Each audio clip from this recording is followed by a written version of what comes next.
वक्त कम है, जितना दम है लगा दो, कुछ को मैं जगा देती हूँ, कुछ को तुम जगा दो, साथ मिलकर आगे चलते हैं। सो कास्ट सिस्टम, इंडिया में इतने सारे टॉपिक्स हैं ना कि वाओ, आई मीन लाइक इसीलिए डेवलपमेंट नहीं हो पाता, क्योंकि लोग का सारा जितने भी टॉपिक है ना सब यहाँ से है। सब मेंटल प्रॉब्लम्स, सोसाइटी के भी मेंटली प्रॉब्लम थी, और ये कास्ट सिस्टम भी एक मेंटल प्रॉब्लम ही है, हर जगह है।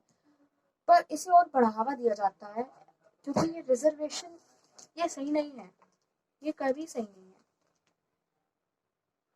दो चीज़ों में मैंने ज़्यादा कास्ट सिस्टम देखा है, वही है कि एक हमारा मैरिज या लव, दूसरा है हमारा रिजर्वेशन।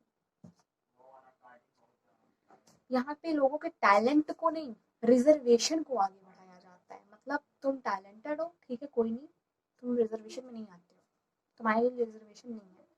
कुछ लोगों के लिए है, जो, क्योंकि भारत कहता है भाई हम इक्वालिटी वाले देश हैं, हमारे यहाँ सब इक्वल हैं।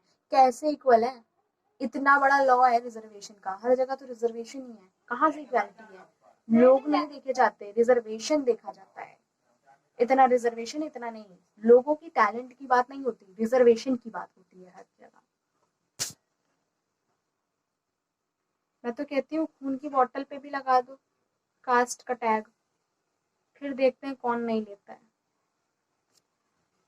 मतलब इस टॉपिक के बारे में क्या ही बोलूं, ये तो मेंटल डिसऑर्डर हो गया है सबको, mental problem, caste system.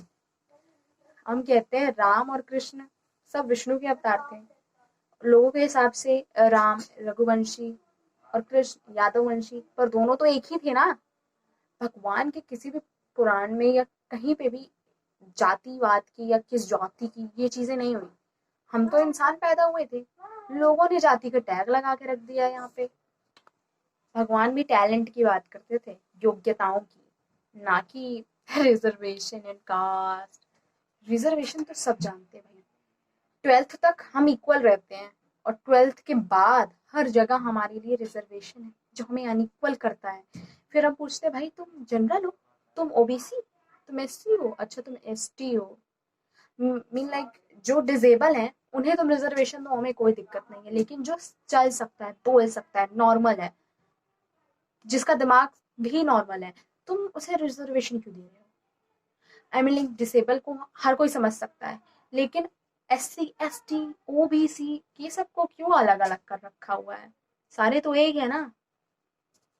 Women's को रिजर्वेशन मिले, इट्स ओके, ठीक है, वुमेन्स कम है, वो नौकरियां वगैरह इन लोगों को कम मिलती हैं, तो ठीक है, उन लोगों को बढ़ावा देने के लिए कि हाँ भाई आइए, आपका स्वागत है, आपने रिजर्वेशन दिया है, it's okay. But on the basis of the caste system, हर जगह पूछा जाता है विच कास्ट यू आर, किस कास्ट से हो तुम, क्या? हाँ, इस सोच के साथ भारत आगे कैसे जा सकता है? Because there is no caste in blood, कोई कास्ट नहीं होता ब्लड में। मैं ये कहती हूँ ना, मैं कोई कास्ट सिस्टम पे भरोसा करती हूँ, ना किसी रिजर्वेशन पे, ना कलर पे। अगर मेरे अंदर एबिलिटी है कुछ करने की तो मैं उसे करूंगी, मुझे कोई नहीं रोक सकता। या ये हर किसी के लिए है, अगर हमारे अंदर किसी भी चीज का हुनर है, टैलेंट है, तो हम उस चीज में आगे जा सकते हैं और अच्छा कर सकते हैं। उसके लिए हमें कास्ट रिजर्वेशन इसके भरोसे नहीं रहना है। अब रिजर्वेशन से हट के कास्ट की बात, लोग जो कास्ट पे भरोसा रखते हैं, जो कहते हैं कि भाई इस जाति के हैं तो इस जाति में हमें प्यार ही नहीं करना है, इस जाति में हमें शादी नहीं करनी, हम अपनी ही जाति में करेंगे, ठीक है भाई बहनों में करो, हम इस जाति वाले को मुंह नहीं लगाते। मतलब ऐसे लोग कहते हैं, अरे भाई हम तो ये हैं, हम कहाँ इन लोगों से बोलेंगे, पागल हो क्या? तो मैं कहती हूँ जब तुम होटलों में जाते हो, हॉस्पिटल्स में जाते हो, हम इतनी जगह जाते हैं, हम ट्रेन में जाते हैं, तो वहां पे सीट पे लिखा रहता है इससे पहले इस जाति के बैठे हुए थे यहाँ पे।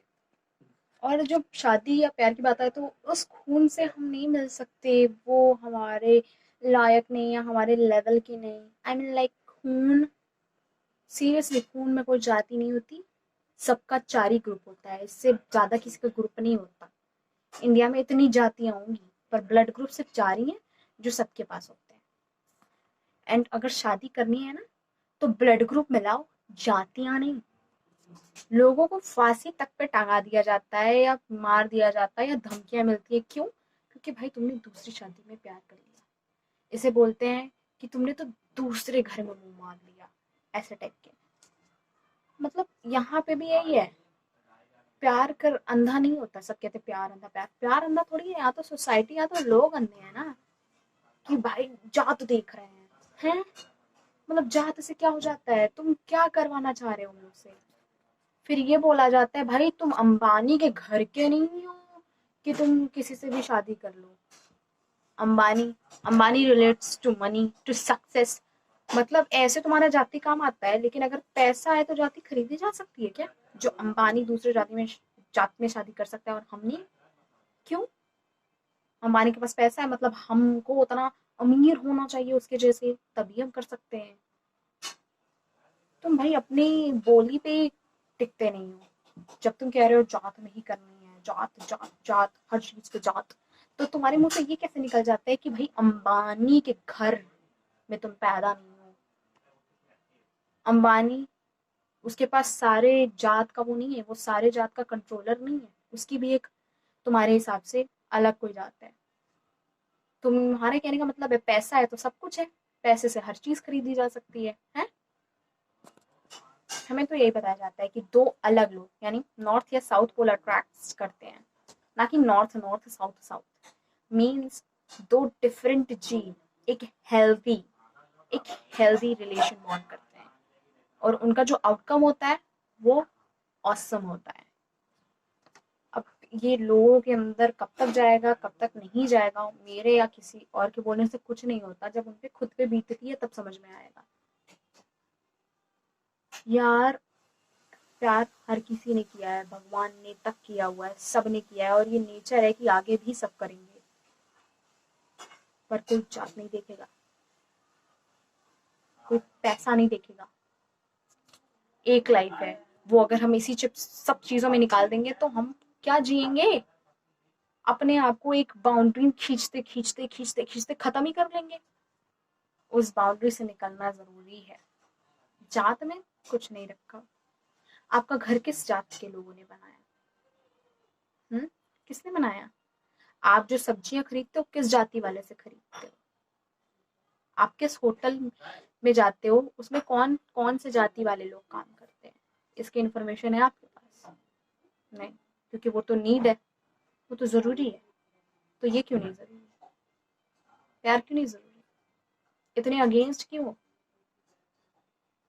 तुम हर जगह तो यार ये डाल रहे हो रिजर्वेशन, जात। ना पढ़ाई में हम जात के अलावा कुछ कर सकते हैं, मतलब जात के नाम पे हमें हर जगह डिवाइड किया गया है।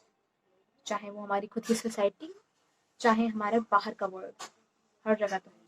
इंडिया की बात कर रही हूँ मैं। जो मॉडर्न इलाके हैं उसमें भी कहीं ना कहीं ये चीज होती है सबके दिमाग में। इस पे बोलने को तो बहुत कुछ है, पर मूर्खों को समझाने का कोई असर नहीं होता। यानी कहते हैं ना हमारे यहाँ कि बेटा जिसको उम्मीद उसी से करो जो उसके लायक हो।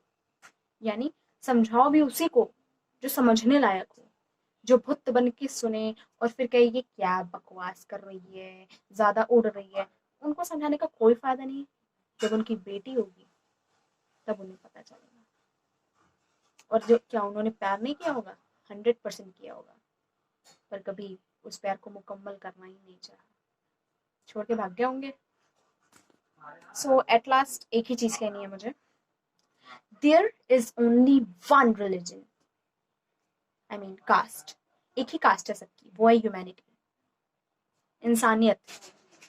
इंसान रहो, इंसान, ना कि अहिर, ना कि ठाकुर, ना कि एसेट्रा एसेट्रा एसेट्रा। और यहाँ पे एक ही रिलीजन है, वो है लव। That's it. किसी को भी कुछ भी करना है, दैट इज लव। प्यार से हर चीज हो सकती है, दुश्मनी से नहीं। प्यार से सबका फायदा हुआ है, लेकिन दुश्मनी से किसी का नहीं हुआ है, गुस्से से किसी का कुछ फायदा नहीं हुआ, उल्टा नुकसान हुआ है। इतिहास गवाह है। वो कहते हैं ना, लिव एंड लेट लिव। तुम अपनी लाइफ देखो ना, दूसरों के में क्यों टांग अड़ाते हो?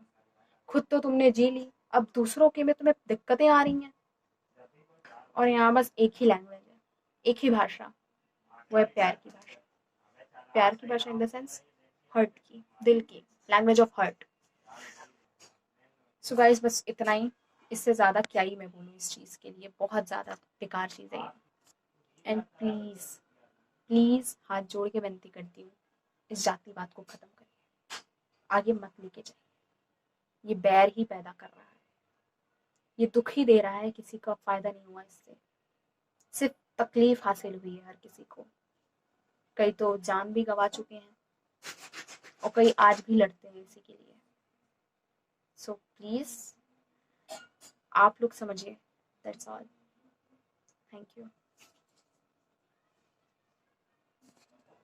जय हिंद, जय भारत। I hope